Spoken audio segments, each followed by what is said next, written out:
성도 여러분 안녕하십니까? 별미로 읽어보는 요한계시록 별미 요한계시록 시간입니다.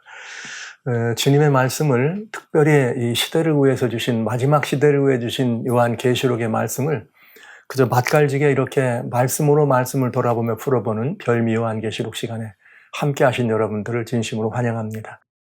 예, 여러 가지 다양한 말들이 있습니다. 다양한 방법들이 있습니다. 다양한 또 의논들이 있습니다. 무엇에 대해서요? 요한계시록에 대해서. 그러나 여러분과 제가 요한계시록을 하나님의 말씀을 중심으로 말씀이 말씀을 풀어가는 이런 의미를 가지고 이 말씀을 돌아볼 때 때로는 우리들에게 이것이 확연히 이해될 때가 있고 때로는 또 조금 여러 가지 것들을 동원해야지만 함께 이해가 될 때도 있습니다. 그러나 이 시간에 여러분과 제가 함께하는 것은 성경에 있는 이 모든 말씀들을 근간으로 해서 말씀이 어떻게 우리들에게 이 요한계시록의 말씀을 풀어주시는가 이런 부분들을 돌아보는 맛깔진 시간을 갖습니다. 세상에 많은 사람들이 한 끼를 굶으면 배가 고프다 그래요. 두 끼나 세 끼 굶으면 굉장히 허기가 져서 힘들죠. 그런데 여러분 하나님의 말씀은 한 끼를 굶고 두 끼를 굶어도 배고프지 않습니다. 허기짐이 없습니다. 그러나 저희가 이 별마 요한계시록을 여러분과 살면서 이 시간 함께 하신 여러분들은 하나님의 말씀을 손에서 떨어지면 허기짐이 느껴졌으면 참 좋겠습니다. 영적인 허기짐이죠. 말씀이 떨어질 때 오는 그런 고갈들이 우리들의 생애를 다가올 때 얼마나 이 심령의 곰핍함을 누리는가 이런 것들을 경험적으로 우리가 살펴보고 이해하는 그런 시간이 날마다의 삶 속에서 됐으면 참 좋겠습니다. 오늘 계속해서 요한계시록 지난 시간에 14장까지 다 보았습니다. 이제는 15장을 여러분과 함께 읽어볼 차례가 되었습니다. 그래서 15장 오늘은 1절에 있는 말씀을 보는데요. 여기에 여러분을 향해서 인류를 향한 최후의 초청이다. 마지막 진노 하나님의 7재앙에 대한 말씀을 여러분과 같이 살펴보게 되겠습니다. 사실 지금까지 요한계시록 14장을 길 시간 동안 여러 번에 걸쳐서 여러분한테 말씀드리면서 요한계시록 14장은 요한계시록 12장 17절에 요한계시록 12장 17절에 용과 하나님의 용과 여자의 남은 자손과의 전쟁의 모습이 들어있는데 이 전쟁을 어떻게 섬기느냐 하는데 이 용의 군대들이 용 지상대를 통해서 어떻게 하나님을 대적하는지를 13장에서 보았다면 계시록 13장을 통해서는 용의 군대들이 아니라 하나님의 군들이 요 13장에서는 바다에서 올라온 두 짐승이 용의 대리자로 등장했다면 계시록 14장에서는 시온산에 있는 어린 양과 함께하는 14만 4천 용이 권세를 줘서 나온 두 짐승 어린 양 예수 그리스도께서 주었던 14만 4천 즉 어린 양이 어디로 인도하든지 따라가는 자들을 통해서 14장이 선포됐다. 용은 짐승의 우상과 짐승의 표로 이 전쟁을 이루었다면은 이것에서 맞서서 하나님께서는 14만 4천 하나님의 성민들을 통해서 영원한 복음, 새 천사가 들려지는 영원한 복음을 선포하면서 용의 세력을 대적하는 걸 보았습니다. 그래서 이 계시록 14장의 마지막에는 이렇게 해서 이 전쟁은 반드시 용의 세력을 꺾고 어떻게 할 거다? 승리할 거다. 승리에 대한 보상이 있고 그 승리한 것에 대한 상급을 마지막으로 이 전쟁의 모습이 어떻게 될 것인지 알곡을 수확해드리는 결실이라고 말할 수도 있고요. 증거한 복음을 영접지 아니한 사람들에게 내리는 그런 진노, 이런 하나님의 심판의 모습을 추수라고 하는 것. 다시 말하면 이 심판이라는 모습으로 우리는 이 장면을 돌아보게 된 것입니다. 그래서 이 심판이 여기 계시록 14장에 지난 시간에 여러분들에게는 낫을 두르고 이게 수확하면서 포도를 거둬들이는 곡식을 수확하는 것과 포도를 수확하는 것이 달랐죠. 곡식은 곡간에 들여지고요. 천국입니다. 포도송이는 진노의 포도즙 들여들려서 심판에 임하는 모습을 본 것이죠. 자, 이것이 계시록 12장부터 13장, 14장까지 아주 중요한 내용입니다. 그리고 어렵지 않습니다. 이제 요한계시록을 어렵다고 보면 어렵지만 어렵지 않은 내용입니다.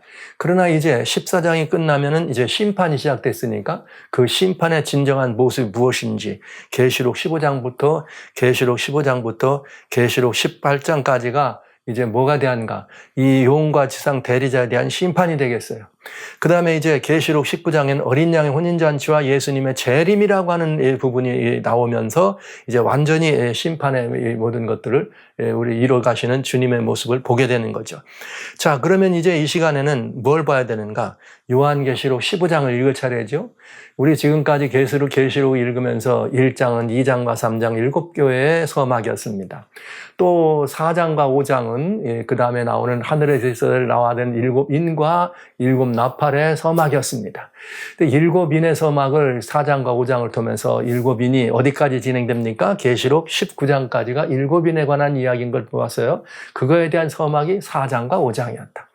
그러면서 7나팔이 또 시작될 때는 또 계시록 8장에 이렇게 이 나팔의 서막이 성도들의 기도를 받으신 하나님의 그 은혜가 그 기도의 응답으로 내려지는 나팔의 그런 모습들을 통해서 우리는 서막을 보았습니다.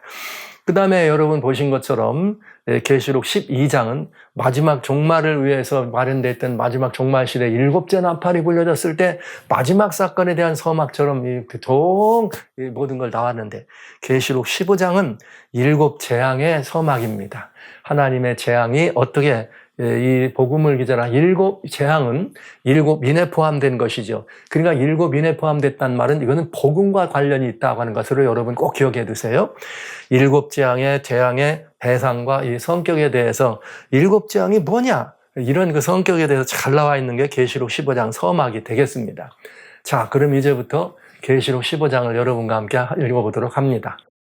하늘에 크고 이상한 다른 이적을 보매 7 천사가 7 재앙을 가졌으니 곧 마지막 재앙이라 하나님의 진노가 이것으로 마칠 것이다. 이렇게 되어 있어요. 여러분들과 지금까지 보면서 7 나팔을 보았습니다. 나팔은 뭘 의미한다 그랬죠? 심판이라 그랬습니다. 그런데 이 심판이 뭐로 맞춰집니까? 7 재앙으로 맞춰집니다. 그러니까 첫째부터 여섯째까지는 역사 속에서 지속적으로 반복되어 왔다면 7째 나팔이 불려지면서 7째 나팔이 시작되면서 7 재앙이 나올 때는 역사 속에 있는 마지막 역사, 즉 종말적 역사까지가 포함된 것이니까, 말하자면 이것은 이제 계절로 말하는 한 해의 마지막이 겨울이라면 겨울이 왔다는 말은 해가 다 갔다는 뜻이고요. 그러니까 역사의 겨울이 왔고 그 겨울에 이 시대에 우리가 예를 들면 살고 있다. 그러면 이건 역사의 마지막이면서 한 해의 마지막이다. 이런 것들을 보는 것과 같은 모양이 되겠습니다. 그런데 재앙이란 말이 이 마지막 심판의 모습이 재앙이란 표현으로 되어 있기 때문에 이것이 서막이 돼가지고 7 재앙의 모습이 무엇인지를 잘 설명해 주고 있죠. 오늘은 여러분과 같이 계시록 15장을 바라보는데요. 계시록 15장은 세 부분으로 되어 있습니다. 여기 말씀하신 것처럼 이적이 보였는데 재앙이 준비되는 것을 보고, 그 다음에 2절로 4절부터는 성도들에 대한 상급이 있고 미리 보는 보좌 앞에 있는 성도들에 대한 상급, 그 다음에 15장 5절로 8절에는 하나님의 진노가 나오겠네요. 오늘 여기 마지막 7 재앙의 모습을 보면서 여러분과 같이 성경을 좀 많이 보도록 합니다. 오늘은 좀 성경 공부 좀 하겠습니다. 굉장히 중요한 내용이고 이 말씀을 이해하시는 것은 대단히 의미가 깊은 시간이 되겠습니다. 또 한번 이제는 심판이라고 하는 부분에 대한 여러분들의 이런 모든 것들을 좀 정리하는 시간을 가지려고 그래요. 왜냐하면 7 나팔은 그건 심판의 나팔이다 이런 표현을 드렸는데, 그 심판의 나팔이라 그랬는데 어떻게 마지막 7 나팔의 재앙이 7째 번의 마지막 심판이 재앙으로 떨어지는가?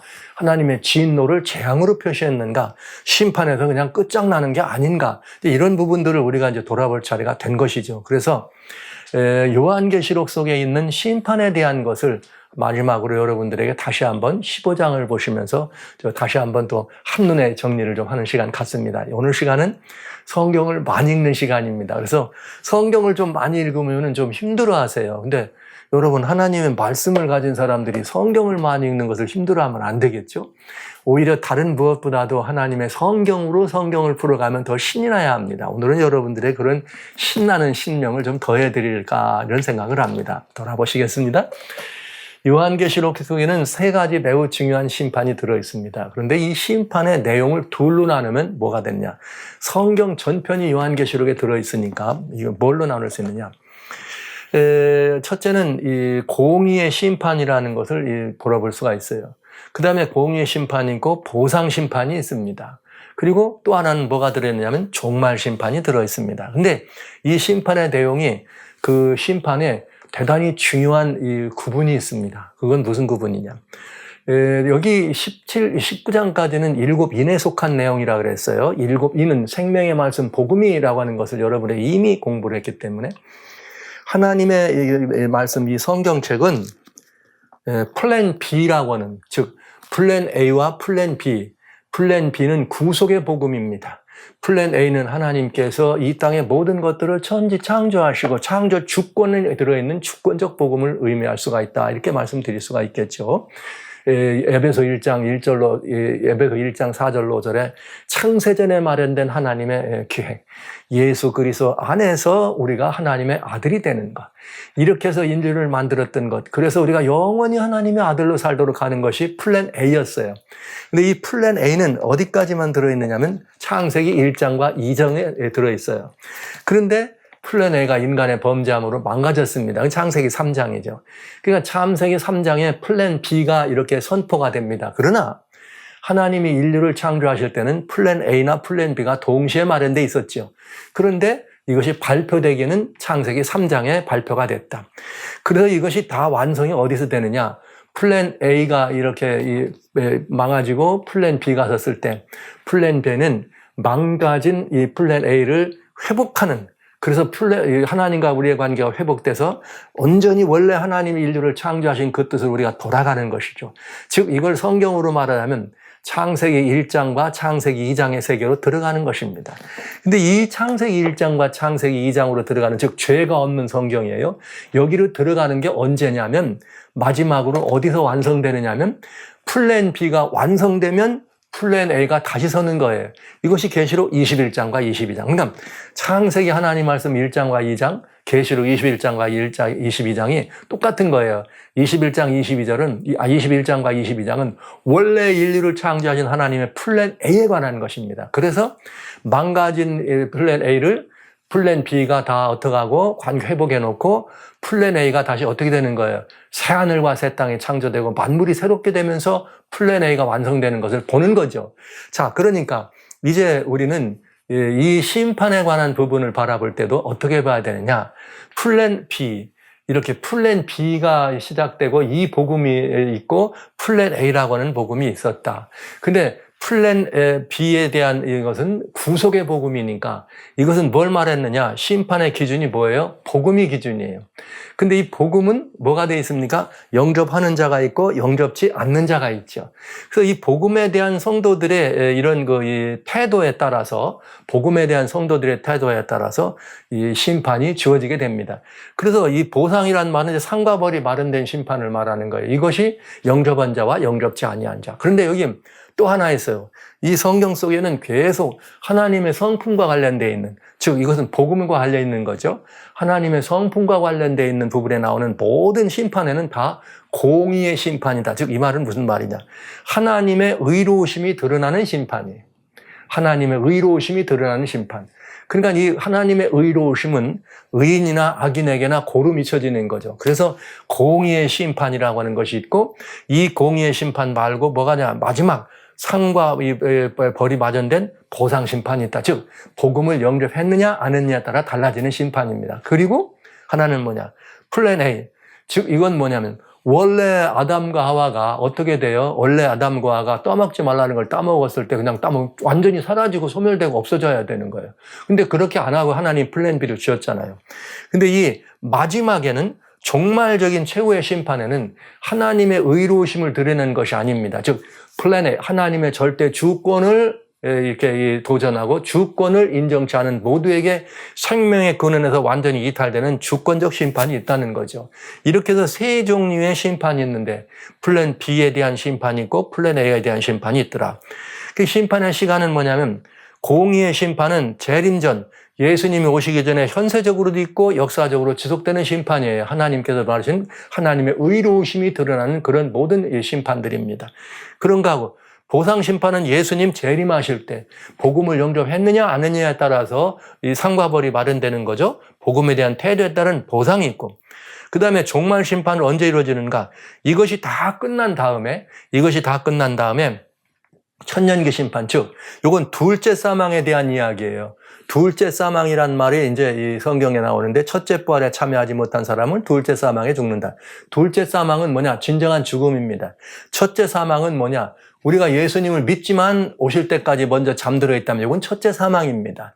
그러나 죄악으로 말미암아서 완전히 소멸되는 사망을 둘째 사망이라 성경은 이제 이렇게 우리들에게 보여주고 있는 거죠.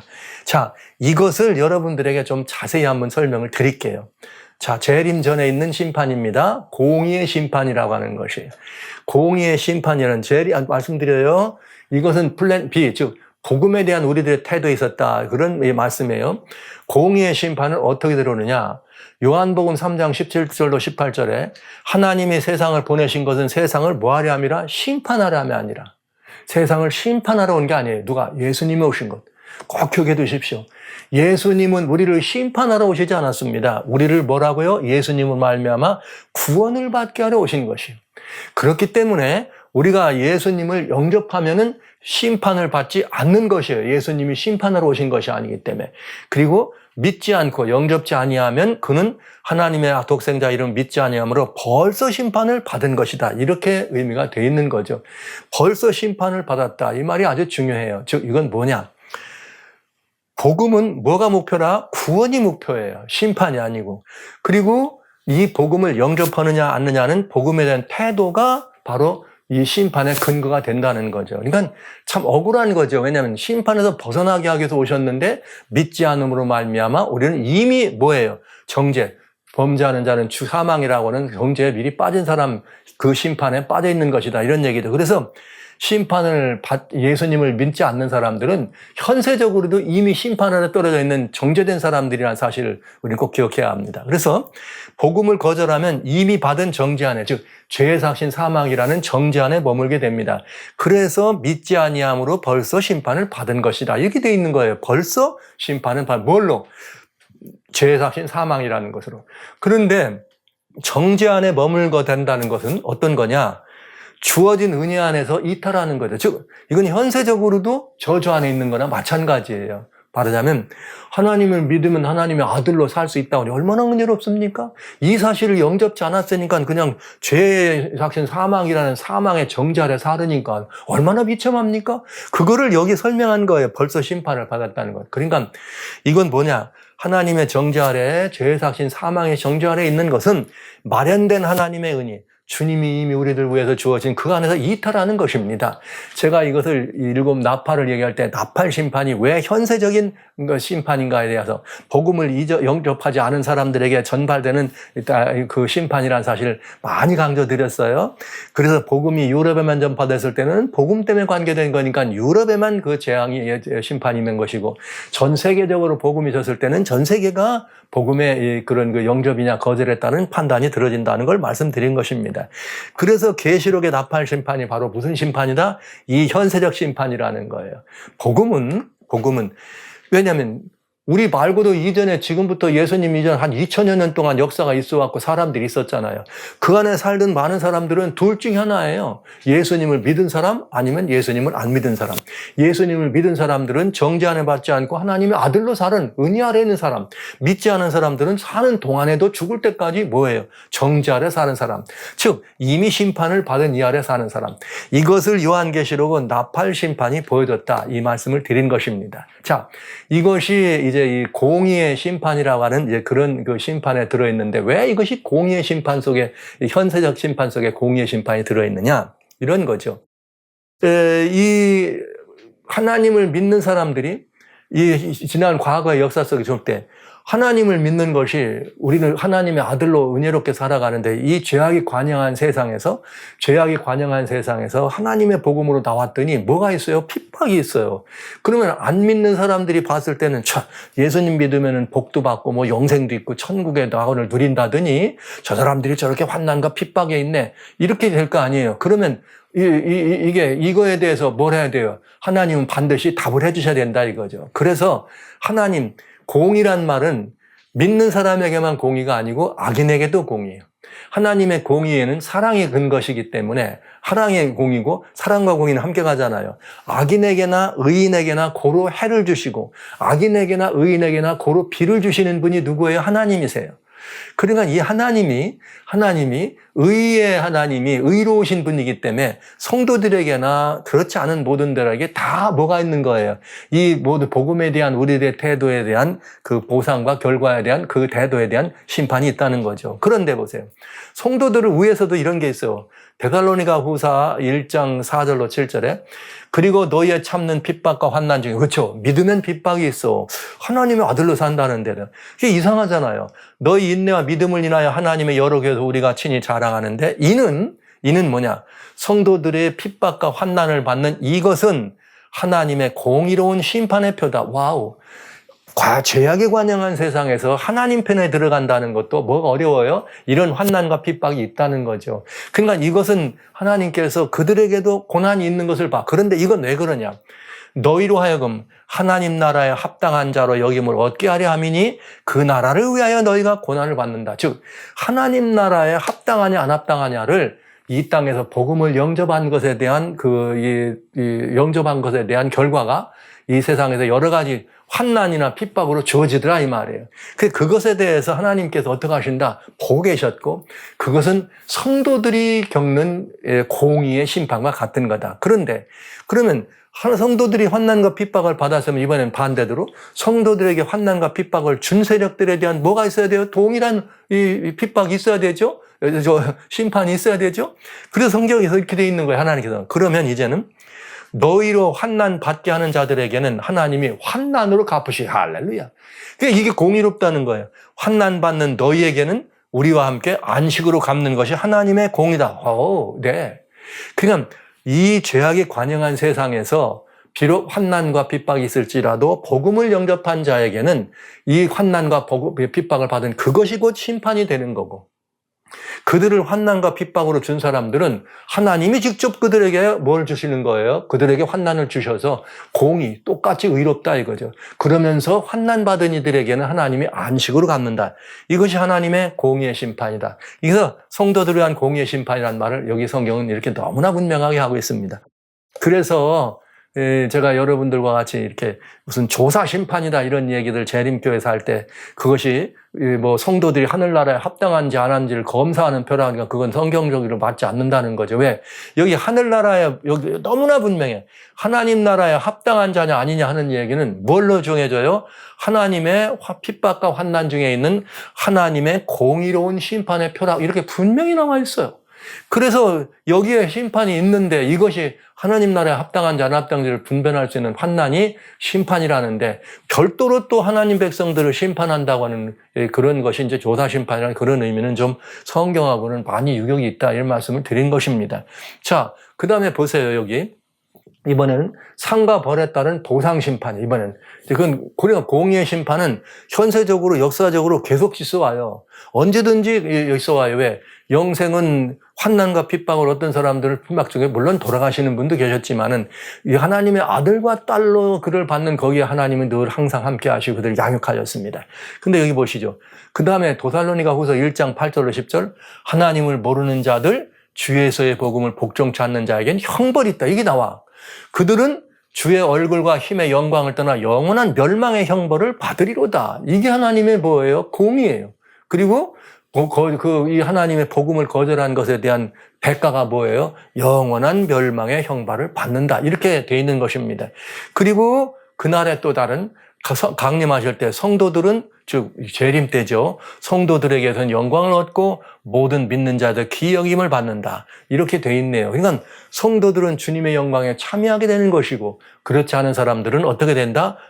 영원한 형벌을 받게 됐다. 이거를 예수님이 또 뭐라고 직접 말씀하셨냐면 마태복음 25장 31절로 32절에 인자가 자기 영광으로 모든 천사와 함께 올 때에 자기 영광의 보좌에 앉으리니. 그러니까 예수님이 뭐 하시는 게 재림하실 때 영광의 보좌에 앉으실 때 모든 민족을 그 앞에 모으고 각각 분별하기를 목자가 양과 같이 양과 염소를 분별하기 같이 하더라. 이때 주님께서 이제 양과 염소를 막 구분하셨어요. 그러면서 양은 뭐 이런 사람이고 염소는 이런 사람들이다. 즉 한마디로 말하면 양은 예수님을 잘 믿은 사람들이고 염소는 예수님을 덜 믿었다. 안 믿었다. 그러니까 믿음은 진짜냐 가짜냐 둘 중에 하나예요.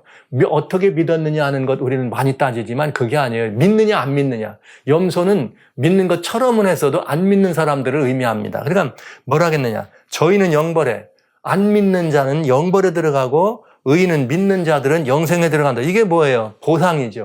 이게 여기 보상, 성경 전편에 관한 이야기면서 계시록에는 예수님의 재림에 관한 이야기 들어있으니까 보상 심판에 관한 이야기가 들어있다. 이게 이제 이렇게 되네요. 그 다음에 또 하나 더 있죠. 이번에는 뭐냐면 재림 후에 천년기, 이건 죄악의 도말, 종말 심판이다. 이건 플랜 A라 그랬어요. 플랜 B는 지금까지는 복음에 대한 거였는데 이제는 뭐예요? 이번에는 그게 아니에요.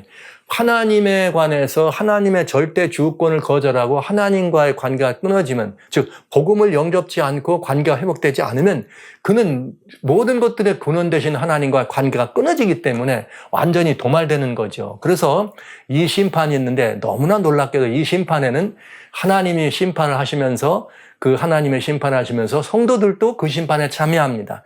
계시록에 나오는데요. 그런데 고린도전서 6장 2절로 3절에 보면 이렇게 되어 있어요. 성도가 세상을 판단할 것을 너희가 알지 못하냐? 세상도 너희에게 판단받는데 어떻게 할 거냐? 우리가 누구도 왜요? 천사도 우리가 심판할 거다.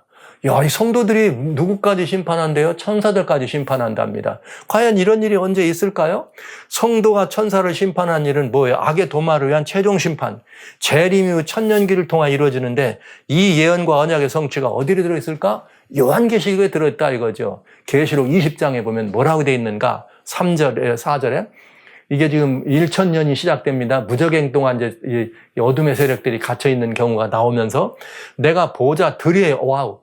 보좌가 아니고 보좌들 복수로 되어 있네요. 거기 앉은 자들이 있는데 거기 앉은 자들이 누구냐? 심판하는 권세를 받았다. 근데 이들이 누구냐? 내가 보니 예수의 증거와 하나님의 말씀을 인하여 목바임을 받은 자. 와우. 그러니까 여기 보좌에 앉은 자들이 누구예요? 예수의 증거와 하나님의 말씀을 인하여 순교한 자들이에요.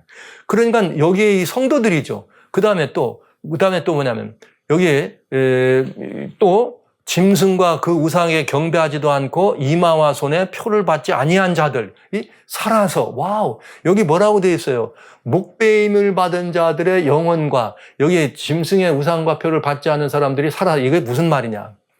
짐승의 우상과 그의 우상의 표에 경배하라는 이거 명령이 내렸을 때 여기에 참여하지 않고 끝까지 하나님을 경배한 사람들은 죽지 않고 뭐예요? 살아있다는 뜻이에요. 그래서 제가 순교가 없다는 말씀을 드린 거예요. 마지막 이 7째 나팔이 울려지고 7 재앙이 시작될 때는 뭐가 없다? 순교자가 없다. 왜? 이 짐승이 이제 나중에 보겠습니다. 그래야 살아서 여기 이 보좌에 앉는 이 일이 있으니까요. 여기는 뭐가 있어요? 순교자들도 있어요. 하나님의 예수의 증거와 하나님의 말씀을 인하여 목배임을 받은 자. 여러분 이게 어디서 나옵니까?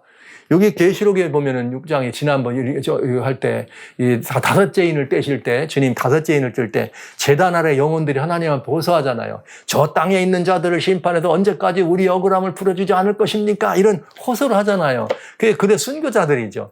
그러니까 그들이 어디에 앉아 있어요? 보좌들에 있더라. 그러면서 뭐 하더라? 심판하더라. 그러면 이들이 심판하는 건 아니죠. 사실은 뭐냐면은 20장 계속 읽어나가 보면 내가 꼭 흰 보좌에 앉고 흰 보좌 중심이에요. 그 위에 앉은 자를 보았더라. 이게 이제 우리 이 심판장, 지극히 높은 자요, 지거룩한 자요. 그 앞에서 피하여 간데 없는데 내가 보니 죽은 자들이 물온대소하고 뭐 보좌 앞에 섰는데 책들이 있고 여기 마지막 심판이 나와. 기록된 대로 심판을 받는다. 심지어 바다도 죽은 자를 내주고 사망과 음부도 그 가운데서 죽은 자를 내어주면서 각 사람이 자기 행한 대로 심판을 받더라. 이렇게 하면서 이들이 완전히 불과 유황못에 던져지는 완전히 존재 자체가 사라지는 완전히 이들이 어떻게 되는 거예요? 완전히 그 존재가 없어지고 사라지는 그런 심판이에요. 그래서 이 심판은 특별한 의미가 있어요. 이 심판은 복음이 중심이 된 공의나 보상 심판이 아닙니다. 공의나 보상 심판이 아니에요. 하나님의 절대 주권이 중심인 주권적 심판이에요. 그래서 여러분 여기 요한계시록에는 다양한 심판 얘기가 많이 나와. 근데 그 심판이 나올 때마다 이렇게 심판하시는 것이 의롭다 이렇게 나옵니다. 계시록 19장까지가 인이요 복음까지라 그랬습니다.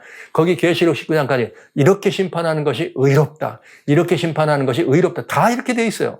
그러나 여기 20장에 나오는 이 심판에는 이렇게 심판에 대한 것이 의롭다라든지 하나님의 의로움 이런 의로 들어있지 않습니다. 왜? 이건 주권적 심판이기 때문에 그렇습니다.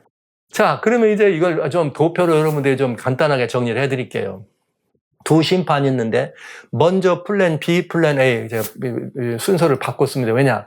계시록에 나오는 심판에 먼저 나오는 것이 플랜 A고 마지막에 나오는 것이 플랜 A에 관한 심판이기 때문에 그렇습니다. 플랜 A는 기준이 이게 두 개가 달라요. 플랜 B 이건 구속을 위한 복음이라 그랬어요. 이건 이제 우리들과 관계는 일곱 인, 일곱 나팔, 일곱 재앙에 관계되어 있는 거니까 기준이 뭐냐? 구속의 복음에 대한 우리들의 태도입니다. 그리고 플랜 A는 어떠냐? 창조 주권에 대한 태도가 되겠습니다. 그 다음에 이 형태는 어떻게 되느냐? 여기 재앙이라는 형태입니다. 구약에는 중한 벌로 돼 있어요. 재앙으로도 돼 있고, 그리고 신약에는 뭐라고 나온다? 일곱 나팔로 나온다. 이렇게 보셔요. 그 다음에 플랜 A에 관한 심판은 종말 심판. 이건 그냥 심판으로 완전히 사라지는 거예요. 노아 홍수로 예시됐죠. 그때 어떻게 됩니까? 노아의 8 식구 외에는 완전히 다 물에 쓸려가지고 지구가 완전히 뒤바뀌어지고 물속에 잠기는 사건이 벌어지죠. 그러나 마지막 종말 심판은 이제 노아 때는 물로 했지만 물로는 다시는 안 하신다 그랬으니까 불과 유황으로 맞는 그런 심판이 되겠네요. 자, 목적은 뭐냐면은 재앙은 여러분 이거 중요해요. 재앙은 목적이 뭐냐? 돌아오라. 하나님께서 이렇게 인류를 향한 죄인을 향한 초청의 최후 수단이 플랜 B의 심판입니다. 끝까지 돌아오라고 하시는 하나님. 돌아오고 안 돌아오는 건 인간의 문제고 하나님은 이렇게 그래서 하나님의 의가 드러나는 거죠. 그리고 여기 플랜 A는 뭐냐면 파멸이에요. 이건 돌아오라는 호소가 아니고 하나님과의 관계가 끊어지면 생명의 근원과의 관계가 끊어지니까 어떻게 됩니까? 그냥 완전히 존재하지 않는 이 사망, 둘째 사망이라 그랬어요. 파멸, 곧 불과 유황으로 멸절돼서 존재하지 않는 것이 되는 거죠. 결과는 어떻게 되느냐? 하나님과의 관계, 즉 관계적 속성, 즉 하나님의 이 성품은 절대적 속성이 있고 관계적 성품이 있어. 절대적 속성은 전능하신 하나님의 주권이 등장한다면 관계적 속성은 하나님의 공유와 사랑이 등장하는 거예요. 예수님을 통해 나타난 거죠. 그래서 결과는 뭐냐면 플랜 B의 결과는 이렇게 심판하시는 것이 어떻다? 의롭다. 이렇게 등장하는 것입니다. 그러나 플랜 A는 그 결과는 뭐냐? 하나님의 절대적 속성이 드러나고 절대 주권이 드러나기 때문에 아무것도 그 앞에 설 수 있는 게 없어요. 죄는 아무것도 그 앞에 설 수도 없고 그냥 그야말로 땅도 옛날 뭐고 다 온데간데 없이 사라져버리는 이런 모습을 우리는 보게 되는 거죠. 자, 여기 아까 이 계시록 20장의 심판 모양 잠깐만 여러분 보였습니다만은 보좌가 있는데 희고 흰 보좌 앞에서 무슨 일이 있어요? 땅과 하늘이 그 앞에 피하여 간데 없더라 이렇게 돼 있어요. 왜요? 여러분, 이 땅은 무슨 땅을 말하는 거죠? 이게 플랜 B에 속한 땅, 즉 죄와 물들었던 모든 것들은 다 온데간데 없이 사라지는 것. 하나님 앞에 그 보좌 앞에는 설 수가 없는 이런 것입니다. 그래서 뭐가 되는 거예요? 21장에 새하늘과 새 땅이 등장하는 거예요. 뭐와 관계없는, 죄와 관계없는 그런 새하늘과 새 땅이 되겠습니다. 이렇게 해서 플랜 A와 플랜 B의 이 심판을 한마디로 요약하면 이렇게 요약할 수 있어요. 로마서 6장 23절입니다. 죄의 삭은 사망이에요. 즉 죄의 삭신 사망이 선고되어 있는 것은 완전히 플랜 A예요. 이건 끝나는 거예요, 완전히. 그러나 플랜 B는 뭐예요? 죽을 우리들에게 구속의 경륜 아드님을 주셔서 믿음으로 다시 회복하고 살아나서 하나님의 아들로 살도록 하는 완전히 영생의 사람이 회복되는 관계를 설명해 줘. 이게 플랜 B잖아요. 그래서 하나님의 은사는 그리스도 예수 안에 우리 주 안에는 영생이니라. 할렐루야. 이렇게 되는 거예요. 그래서 여기 이제 플랜 A와 플랜 B라겠는데 요한계시록은 어떻게 되어 있는가? 플랜 B와 플랜 A의 심판이 들어온다. 플랜 B에 대한 심판이 바로 7재앙으로 끝난다. 그래서 아까 맨 처음에 계시록 15장 1절에 하나님의 진노가 이것으로 마친다고 하는 건 의로운 하나님의 심판 여기서 마치는 것입니다. 이 영생을 거절한 사람들이에요. 이 하나님의 은사 예수님을 믿으라 하겠더니 영생 준다 그랬더니 이걸 믿지 않는 이들이 뭐 하는 거예요? 복음을 영접치 않음으로 어디로 들어가? 완전히 죄의 삭신 사망의 정죄 아래 들어가는, 심판에 들어가는. 그래서 하나님의 조건은 등당장하고 그들은 존재하던 둘째 사망에 들어가는 이런 상황이 우리들에게 벌어지게 되겠습니다. 이것 참 아름다운 이야기예요. 그리고 굉장히 중요한 의미입니다. 이제 정리하도록 하겠습니다. 플랜 A와 플랜 B의 두 심판이 속했는데 먼저 플랜 B에 대한 걸 먼저 볼게요. 계시록에 먼저 나오니까. 자, 여기에 기준이 있고 그 내용이 다 다른데 먼저 구속의 복음에 대한 태도입니다. 여기 구속의 복음에 대한 태도는 뭐냐? 이거예요. 요한복음 3장 17절에는 하나님이 세상을 보낸 것은 심판이 아니고 구원이었다. 그래서 이게 뭡니까? 복음이잖아요. 이 복음을 영접했느냐 안 했느냐가 심판에 뭐가 된다는 거예요? 기준이 된다는 거예요. 그래서 로마서 10장 9절에 내가 만일 내 입으로 이 예수, 여기 하나님이 보신 이 예수를 주로 시인해서 또 하나님께서 그를 죽은 자 가운데서 살리신 것을 내 마음에 믿으면 구원을 얻으리라. 이 말을 다른 말로 말하면 복음을 영접하고 믿으면 구원에 들어간다. 즉 심판에서 벗어난다. 할렐루야. 이것이 뭐예요? 플랜 B에 대한 이야기입니다. 여러분 다시 말씀드립니다. 하나님은 우리를 심판하러 아들을 보내신 것이 아니고 구원하러 보내셨습니다. 그러니까 그것이 복음이에요. 이 구속의 복음을 어떻게 대하느냐의 태도에 따라서 이게 이렇게 결과가 달라지는 것이죠. 그러면 이제 재앙이 뭐냐? 재앙은 이제 구약에는 중한 벌이라고 그랬어요. 여기 이제 무슨 말이냐면 재앙이 구약은 중한 벌로 되어 있고 신약은 7 나팔로 되어 있는데 한번 보시자고요. 에스겔 14장 21절 22절에 보면은 하나님께서 뭐가 되었냐면 가라사대 내가 나의 4가지 중한 벌이 있다. 곧 칼과 기근과 사나운 짐승과 온역을 예루살렘에 내려서 이렇게 다 할 거다. 이게 뭡니까? 중한 벌이다. 요거를 다른 말로 재앙이다. 이렇게도 말했어요. 22절에는 이것을 뭐라 했는가? 예루살렘에 내린 뭐다? 재앙이다. 예루살렘에 내린 뭐다? 재앙이다. 근데 여러분 굉장히 중요한 의미예요. 그런데 여기 보세요. 레위기 26장에 보면 이 재앙이 나오는데, 야, 여기 무서운 말이 나요. 7번에 이렇게 재앙이 나옵니다. 7번의 재앙이 나오는데, 7가지 재앙이 나오는데, 그 재앙이, 첫 번째 재앙이 뭐냐면은, 폐병이나 연병 같은 질병입니다. 이 말을 듣지 않으면 7배나 대재앙을 주겠다면서 가뭄이에요. 이렇게 해도 안 들으면 또 7배 덜 짐승으로. 이렇게도 안 되면 또 7배, 그래, 전쟁으로. 이렇게도 안 되면 또 기근으로 해가지고 심지어 자기의 아들, 딸까지 잡아먹는다. 그래도 안 되면 7번이나 더 심한데 뭐가 된다? 포로로 외국으로 끌려가. 이렇게 돼 있어요. 자, 하나, 둘, 셋, 넷, 다섯, 여기 재앙이 몇 개가 나옵니까? 6개 재앙이 나오죠. 그런데 첫 번째 재앙인 이렇게 병이나 이걸 제하면 다 7배씩 재앙을 나오겠다. 여러분, 이건 굉장히 무서운 얘기죠. 그러니까 이건 구약은 중한 벌로 뭘 하신 거예요? 하나님의 심판은 복음이니까 예수님을 믿지 않고 하나님을 믿지 않고 그렇게 살면은 이런 일이 벌어지겠다는 거예요. 그럼 이번에는 신약에서는 뭐라고 나오느냐? 신약은 이렇게 나오네요. 계시록 8장부터 9장까지 나팔이 나오잖아요. 또 내가 보고 공중에 들어가는데 이르되 그 자들에게 화가 있겠다. 이외에도 셋째, 즉 이 말은 무슨 말이냐면 계시록 8장에서는 첫째 나팔부터 4번째 나팔이 있습니다. 바다에 불립니다. 막 공중에 불립니다. 강들에 이런 나팔 소리가 들려왔어요. 그런데도 아직도 3번 화, 5째, 6째, 7째 나팔이 있다는 거죠. 그걸 성경은 뭐라 해서 화라.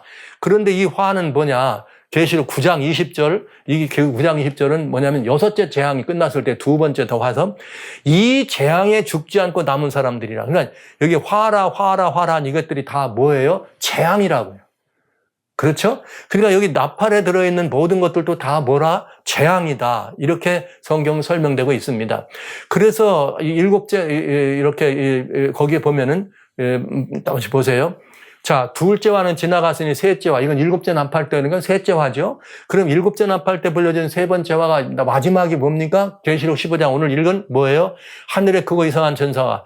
마지막 뭐예요? 7째 나팔에 불려지는 마지막 재앙이죠. 이 3번째 화, 마지막 화입니다. 그거를 뭐라 그랬어요? 7 재앙이다.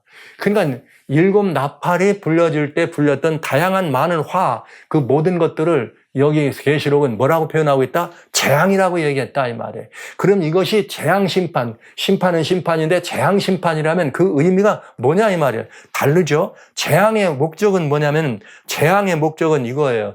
돌아오라. 초청의 최후 수단이 뭐냐? 재앙입니다. 자, 보시죠. 구약에는 여기 아모스 4장 여기 6절로부터 11절에도 재앙이 나와. 이 하나님을 떠난 그들에게 계속 재앙이 나와요. 성경에 아까 뭐라 그래서 레위기 보니까 7배나 더 한다, 7번에 대한다, 막 기근이 있다, 안 들면 뭐 가뭄이 온다, 뭐 전쟁이 난다, 아니면 뭐 사나운 짐승들이 온다, 아니면 뭐 결국은 가물어서 자기 자식까지도 잡아먹는 일이 벌어지고 그것도 말을 안 들면 외국이 쳐들어와가지고 포로로 끌려 이렇게 됐다고요? 그런데 성경에 아모스에 뭐라고 되어 그러므로 이스라엘아 내가 이와 같이 내게 행하리라 재앙을 말했어요. 그러면 하나님 만나기를 뭐하라? 예배하라. 즉 이 말은 무슨 말입니까? 구약에도 재앙은 돌아오라는 뜻이었다. 자, 여기 그런가 하면 신약에는 뭐냐면 계시록 16장 9절에 사람들이 크게 태움에 태워진지라. 이건 7 재앙 중에 나오는 얘기예요. 재앙 중에 이 재앙을 행하는 권세를 가진 하나님의 이름을 회방하며 또 뭐하더라? 회개하여 영광을 돌리지 않더라. 이 말은 무슨 말이에요? 재앙이 내리면은 하나님은 돌아오라 회개하라는 건데 재앙이 이렇게 내려도 회개하지 않더라. 이건 뭐예요? 그러니까 재앙은 하나님의 초청이라는 사실을 우리들은 알게 됩니다.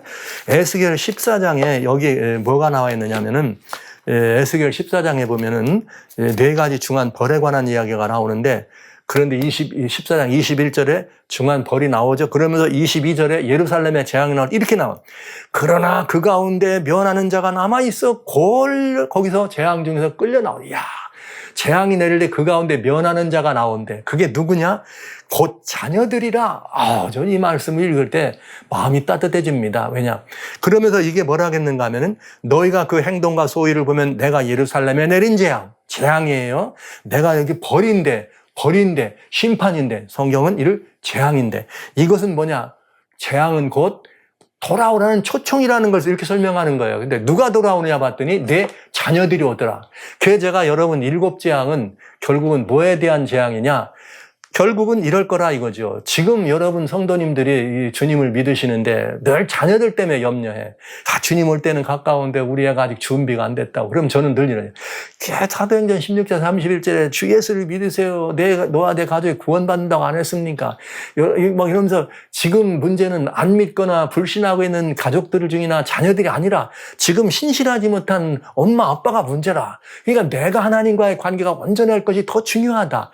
내가 하나님을 하나님답게 영접하고 하나님답게 믿고 영접하고 하나님답게 영광 돌리고 경배하면 자녀들이 그걸 다 보고 있어요. 지금은 나를 이해하지 못하고 나를 거절하고 나를 떠나지만 재앙이 내리면 언제요? 재앙이 내리면 와우 여기 이렇게 됐다니까요. 이런 벌이 내려서 재앙이 내린다 예루살렘에. 그랬더니 거기서 뭐 하더라? 재앙에서 면에서 빠져나오는 돌아오는 자들이 있더라 이 말이에요. 근데 그들이 누구더라? 너희의 자녀들이라. 이게 왜 의로우냐 이렇게. 그래서 23절에 뭐라고 나오냐면 그 벌레를 했을 때 너희가 그 행동과 소위를 볼 때 그들로 인하여 위로를 받고 왜 돌아왔으니까 위로를 받고 내가 예루살렘에 행한 것이 모든 일이 즉 재앙을 내린 이 모든 것들이 무고히 한 것이 아닌 줄 알리라 이렇게 됐어요. 즉 이 말은 무슨 말이죠? 신약 성경에서 의롭다고 했는데 무고히 한 게 아니라 다 연유가 있다. 결국은 내가 너희들을 뭐하라는 뜻이었다. 재앙이라는 게 초청 돌아오라는 초청이었다는 거예요. 놀라운 이야기죠. 그러니까 너무나 중요한 것입니다. 그래서 초청이었기 때문에 하나님과의 관계적 속성, 즉 사랑과 공의가 드러나는 것이어서 여기 이 말씀하신 것처럼 너희가 그 안에서 소위를 볼 때 이 예루살렘에 행한 것이 무고히 한 것을 아닌 줄 알라. 의롭다는 하나님의 뭐가 드러나는 거예요? 의가 드러나는 것이에요. 이거를 그래서 뭐가 드러나는 것이고 계시록 19장 1절로 2절에는 뭐가 나옵니까? 이 7 재앙을 다 마친 다음에 하는 얘기예요. 7 재앙이 다 마친 다음에 계시록 19장 1절로 2절에 마지막 7 재앙의 마지막 마침과 동시에 이루어지는 일이죠. 이 일 후에 내가 들으니 하늘에 허다한 무리에 큰 음성이 있어 가로되 할렐루야 구원과 영광과 능력이 우리 하나님께 있도다. 그의 심판은 7 재앙이 내린 모든 것이 7 재앙까지 나온 그의 심판, 즉 재앙 심판입니다. 참되고 의로운지라. 음행으로 땅을 더럽게 한 음녀를 심판하여 자기 종들의 피를 그 손에 갚으셨도다. 할렐루야. 이렇게 돼 있네요. 그러니까 7 재앙은 뭘 말하는 거예요? 복음을 어떻게 영접했느냐에 대한 태도에 대한 그런 것이 여기 나오면서 하나님의 의가 드러나는 것이다. 하나님의 의가 드러난다는 이 말은 무슨 말이냐? 하나님의 관계적 속성, 하나님의 사랑이, 하나님의 의가 나타나는 끝까지 뭘 원하시는 하나님의 사랑과 의예요? 우리를 구원하기로 원하시는 하나님의 사랑과 의가 드러나는 것임을 알 수가 있는 것입니다. 야, 놀라운 이야기죠. 그리고 다음에 계시록 20장에는 뭐가 나와요? 플랜 A에 대한 심판. 이건 창조주의 주권이라고 그랬습니다. 보시죠. 플랜의 계시록 20장 15절. 누구든지 생명책에 기록되지 못한 어린 양의 생명책이니까 예수님의 은혜를 영접지 않은 사람들이 다 거기 기록되어 있죠. 어디에 던져? 불못에 던져. 그 다음에 어떻게 됩니까? 21장 1절에 아까 제가 말씀드린 하나님 보좌, 심판의 보좌가 있으면 하늘도 땅도 다 없어지고 물러가더라 이랬잖아요. 내가 새 하늘과 새 땅을 보니 처음 하늘과 처음 땅이 없어졌고 바다도 다시 있지 않더라. 이야, 분명합니까? 하늘과 땅이 다 물러가더라. 왜요? 죄에 속한 것, 죄에 오염된 것, 이런 모든 것들은 하나님 앞에 설 수가 없어. 그래서 완전히 다 사라지게 되고 새 하늘과 새 땅이 완성되는 것을 봅니다. 그러니까 처음 하늘과 처음 땅이 없어졌다는 말은 이전에 죄에 속한 모든 것들은 다 사라진 거예요. 계시록 21장 8절. 이 앞에는 이제 뭐가 나오느냐? 이게 이런 자들 여기 나오죠. 여러분. 예, 제가 그냥 안 읽으려고 그래. 여기 두려워하는 자들, 우상숭배, 이런 모든 자들, 즉 말하면 죄에 속한 자, 영접지 않은 사람들은 불과 유황으로 타는 못에 참여하니 이것은 곧 뭐라? 둘째 사망이라. 완전한 사망, 즉 죄의 삭신 사망. 그래서 예수님이 먹는 날에는 정령 죽으리라, 하나님께서 먹는 날에는 정령 죽으리라 명하셨던 죄의 삭신, 범죄하는 영혼은 죽으리라. 에스겔 18장 4절에 나오는 범죄하는 영혼이 죽는 그 완전한 죽음, 둘째 사망이 이루어지게 됩니다. 이것이 플랜에 대한 심판. 이것이 요한계시록에 들어있는 모든 심판에 관한 내용입니다. 결국 다시 말씀드리지만 플랜 B와 플랜 A는 어디에 그 핵심 요소가 있는가? 죄의 삭슨 사망이요 하나님의 은사는 그리스도 예수 우리 주 안에는 영생이니라. 이 말씀 안에 답이 있다는 사실을 여러분 믿으시고 온전히 예수 그리스도의 은혜 가운데 여러분 완전히 있는 이것만이 죄의 삭신 사망을 피하는 유일한 길이라는 사실을 그래 믿어주시면 좋겠습니다. 이 얘기가 계시록 15장 1절에 따라서 하늘에 크고 이상한 다른 인적을 봤더니 일곱 천사가 일곱 재앙을 가졌다네. 일곱 재앙은 결국은 무슨 재앙이에요? 하나님이 범죄하고 죄에 빠진 모든 인류를 향한 최후의 초청이라는 사실. 여러분, 이것이 우리가 꼭 잊지 말아야 될 기억입니다. 많은 분들은 그저 여기 일곱 재앙까지 그냥 죄는 완전히 끝장나는 걸로만 생각, 아닙니다. 이것은 하나님의 매우 중요한 인류를 향한 초청이라는 사실. 그러니까 여기 재앙과 심판이, 재앙도 심판이에요. 재앙과 심판이 항상 이 차이가 있다는 것. 재앙이라는 말을 할 때는 돌아오라는 초청이에요. 일곱 재앙 때, 이제 내가 다음 시간에 이제 보겠습니다만, 일곱 재앙인데 처음 이렇게 네 재앙 때까지는 돌아오지 않더라 그래. 아니, 돌아오지 않더라 이런 말이 없어요. 그러나 다섯째 재앙부터는 회개하지 않더라. 넷째 재앙도 회개하지 않더라. 이렇게 돼 있어요. 지금 이 말은 무슨 말이냐면은 회개하지 않더라 이런 말은 회개를 하나님이 기다리시고 초청했는데 안 돌아왔다 이 말입니다. 여기 굉장히 중요한 하나님의 은혜죠. 그래서 일곱째 나팔 심판, 즉 일곱 재앙은 범죄한 인류를 향한 최후의 초청이다. 하나님은 마지막 기회가 있습니다. 재앙을 통해서 부르신 하나님. 그런데 그 하나님은 어떤 하나님이냐? 베드로가 이런 말을 했어. 베드로후서 3장에 사랑하는 자들아 죽게는 하루가 천년 같고 천년이 하루 같은 이 한 가지를 잊지 말라. 그러면서 주의 약속은 어떤 이에 더디다고 생각하는 것처럼 더딘 것이 아니라 오직 너희를 대하여 오래 참으사 아무도 멸망치 않고 다 회개하게 이르기를 원하시는 자. 할렐루야. 이 하나님의 사랑. 왜 여태까지도 이렇게 역사가 기간되느냐? 모두가 다 구원받기를 원하시는, 즉 플랜 B에 참여해서 하나님의 아들로 다시 회복되기를 기다리시는 하나님의 간절한 소망이 있기 때문에 예수님의 재림이 지금까지 지체됐다는 이야기인 것입니다. 얼마나 아름다운 하나님의 사랑 얘기입니까?